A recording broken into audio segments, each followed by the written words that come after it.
Hello. You'll no doubt be starting to plan and prepare for this year's NDA supply chain event. It's always a great event, a really good way to make those new contacts, have those important conversations with delegates, and of course to reaffirm those existing relationships that you have. My name is Jo Telfer. I'm delighted to be your Master of Ceremonies again this year. Over the next 15 minutes, I'll be sharing with you some areas of good practice, some hints and tips to help you start planning for the event, to help you think about your exhibition stand, to make sure that you have a very warm and personal welcome, and also what to do after the event to make those all-important contacts. Now, you'll no doubt be aware of many of these areas of good practice, so please do use them as a bit of a pick and mix. Pick out what's useful to you, and I really hope they help you to have a successful event. Okay, let's make a start. So, firstly, to help you have a successful event, it's really important that you start your planning now. Use social media as much as you feel comfortable doing. It really is a great vehicle to get your name out there and to make it known that you'll be there at the event. You'll be on stand 28, and David and Jane are really looking forward to welcoming you and talking to the delegates. Use social media as much as possible. Tweet before the event, tweet in advance, even perhaps arrange a tweet up. Use the exhibition's hashtag, which is #DecomSupplyEvent, and monitor it for things that are bubbling up and areas of interest. Also use the LinkedIn group to start to have those conversations before the event. Go to the link on the email that you received when you registered for the event. Also think about your own organisation's website and the footer on your emails as well. Get the message out there to as many people as possible that you'll be there on the day and you're really looking forward to welcoming people. Also, before the event, consider carefully what will success look like for you. What will good look like for you after the event? If your focus is on establishing as many new contacts as possible, then that should inform the way you design your stand, what literature you hand out, and how you approach and talk to delegates. If, on the other hand, you're interested in reaffirming existing contacts, then perhaps your approach may be different. So start with the end in mind.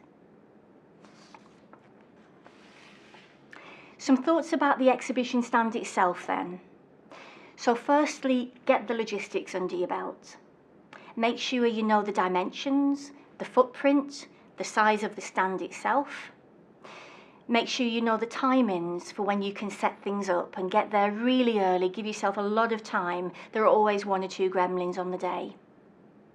Make sure you understand about the lighting and the power sockets. All of this information is in your exhibitor manual. Make sure you have a very clear offering of whatever your product or service is. You would be surprised at events up and down the country how hard delegates have to work sometimes to work out what it is that the offering is on that day at that particular stand. Don't make the delegates work hard. Try the 3-second test. So, can a delegate, within 3 seconds or less, by looking at your exhibition stand, have a clear enough understanding of what it is that you're offering? Can they, within 3 seconds or less, clearly see, so that's a training company and it's focusing on leadership training. Right, I'm interested in that. Or that's a new exciting engineering firm, lots of innovation going on, I'm going to go and talk to that team too. Try that 3-second test. So it promises to be another great event, another huge event this year. We're expecting over 2,000 people and over 280 exhibition stands, and you're just one. How will you stand out from the rest? How will you ensure that all-important footfall towards your exhibition stand? What's your differentiator going to be? Think carefully about what makes you and your team and your product or service special that you want to shout about. Free gifts are really popular, aren't they, at events like this? Relatively inexpensive. They seem as if they're popular because they always go by the end of the day. The dishes and the bowls are always empty. However, think carefully about whether you want to do this. The feedback from delegates at lots of different events has consistently shown us that it isn't really a great pull for them towards a particular area, towards a particular stand.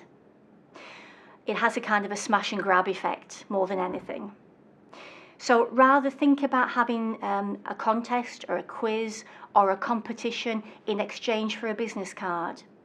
We're told by delegates through feedback that it's that element of fun, that element of competition that they seem to enjoy more. And again, the prize needn't be expensive. That isn't really what it's about. As an exhibitor, don't be a superhero. Don't go alone. Take a team with you. It can be really exhausting for an exhibitor at an event like this, and you need to be on point all the time. So make sure you have a rota, a rest rota, so that you have routine and often rest breaks. These will keep you feeling refreshed, rested, energized and enthused. Remember that very last conversation that you have with the delegate at the end of the day might be the most important one you have all event. So it's important to stay refreshed all the way through. Think carefully about the team that you take with you to this event. Each team member needs to be equally capable of having that relatively detailed level of conversation with delegates about your product or service, be able to, in a professional way, answer the questions that might come to you. Often it's seen to be a good development opportunity to have perhaps junior members of a team at an event like this. Again, think carefully about this. Each member of your team needs to be the A-team. You are the ambassador of your brand at this event, so pick your team carefully, make sure each of them are equally able to represent your company in the right way. Now let's think about your welcome and making it as personal and as warm and as genuine as you can be. We're all human and we all like that very warm and friendly approach. So just as it can be exhausting for the exhibitors on the day, of course it's also equally exhausting for delegates. There's a lot of people to talk to, a lot of presentations to listen to, a lot of stands to look at. So think about how you would welcome these tired delegates towards your stand. Rather than perhaps spending money on free gifts, have a few bottles of water available, have a bowl of fruit there, have a small dish of chocolates there. Relatively inexpensive gestures, but ways just to welcome people to the area, ways to break the ice and to have those conversations started. And of course, what better way to show what an awesome team you are by thinking about those small gestures as well. What's your dress code going to be for the event? Named polo shirts are really popular and they look professional. Name badges as a minimum are a great idea. Whatever your dress code, make sure that all of the team are aware of it and adhere to it.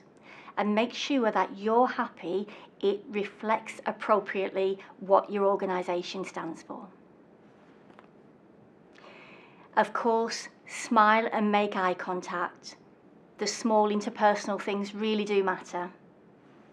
You are on show all of the time. Don't eat at your stand, it looks terrible. Don't sit down, don't look bored. Make sure the area is tidy. Pack away your coats and your bags behind the stand or in another appropriate place. Don't leave half-drunken coffee cups on the table. You are on show all of the time. Be ready, be professional.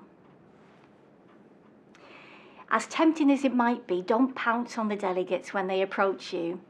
Rather take the approach of a relaxed and a friendly welcome. Think about the icebreaker, think about the small talk initially. How are you enjoying the event so far? A really nice one is, how far have you travelled to get here today? And then, when relaxed, then you can start easily flowing into the conversation about your organisation and what you can offer. We talked about having a rota, so you as an exhibitor can have regular rest breaks so that you're refreshed and energised throughout the day. When you're on one of these breaks, make sure you take the time to have a walk around the event itself, the exhibit itself. Have a look around the other exhibition stands. You never know, there might be some interesting ideas for you to bring back next year for your own stand. Also, take it as an opportunity for you to build your own network of peers and of competitors. It always surprises me how many exhibitors at events up and down the country focus solely on their exhibition area and don't take the time to walk around the rest of the event. So don't waste that opportunity, take advantage of that too. Lastly, post-event. So you will no doubt have been taking all of the details from the delegates throughout the event, and you will have made commitments to them on when you'll get back to them, how you'll get back to them, and with what information you'll get back to them with. It is very tempting when you return from an event like this to get back straight into the work day. Don't be tempted to do that. Put time aside as soon as you get back to the office to make those contacts and to meet the commitments that you've made with the delegates on the day. Don't let the trail go cold. Don't lose the momentum that you've worked so hard to get. So, they're all my hints and tips. I really hope that you can pick some of them out and that you'll have a really successful event. I'm sure you will. I'm looking forward to seeing you there on the day. Goodbye for now.